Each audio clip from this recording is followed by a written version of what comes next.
Otep à tous, bien-aimés frères et sœurs.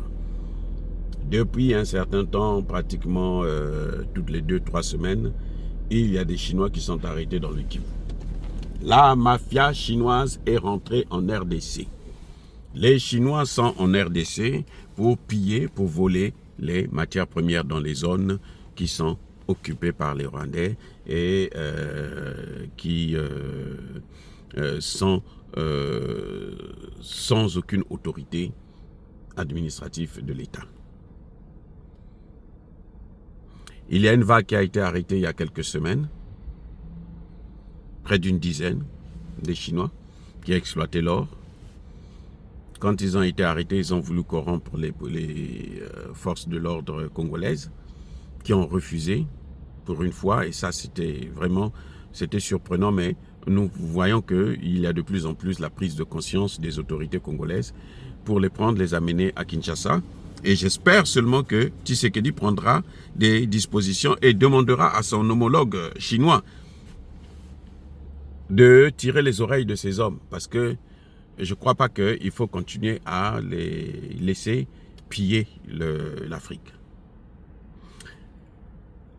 Pas plus tard qu'il y a 2 jours, on a arrêté encore une autre vague ce week-end. Et il y en a un qu'on a arrêté avec, sur lui, il avait 800 000 euros en espèces.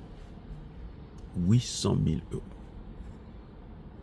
Vous savez, ça, ce n'est pas de l'argent qu'il est allé prendre dans une banque. C'est de l'argent espèce qu'il a obtenu en vendant les matières premières. Par où ils vendent les matières premières, à qui ils vendent ces matières premières. Est-ce que ce sont eux qui travaillent avec, comment vous appelez ça, avec les Rwandais? Point d'interrogation. Nous espérons que les autorités congolaises ne vont pas encore sombrer dans la corruption parce que, bon, on va donner de l'argent à tel juge, à tel...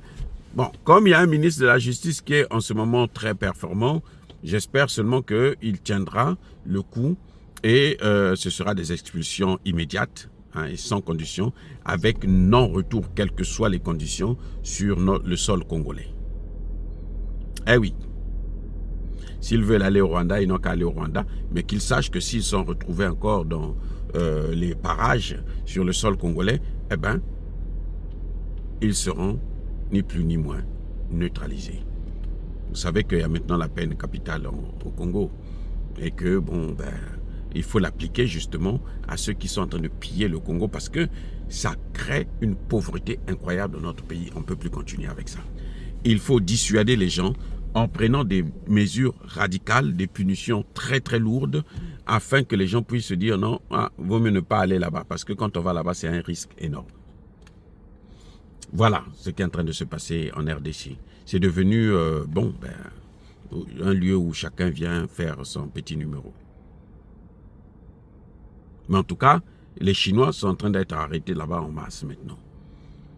Et ça, c'est grâce au travail, au changement qu'il y a eu, au travail qui a été produit par le président Tshisekedi, parce que avant ça, on ne voyait jamais ces choses-là. Ces gens-là ne sont pas là depuis hier.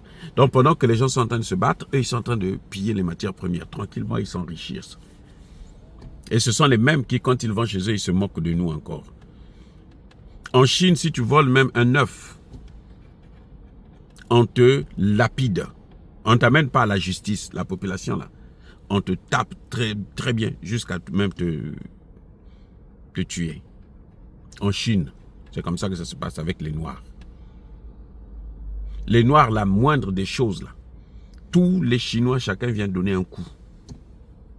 Tous les Chinois qui passent, même dans la rue, on sait que c'est un Noir, allez, chacun vient taper.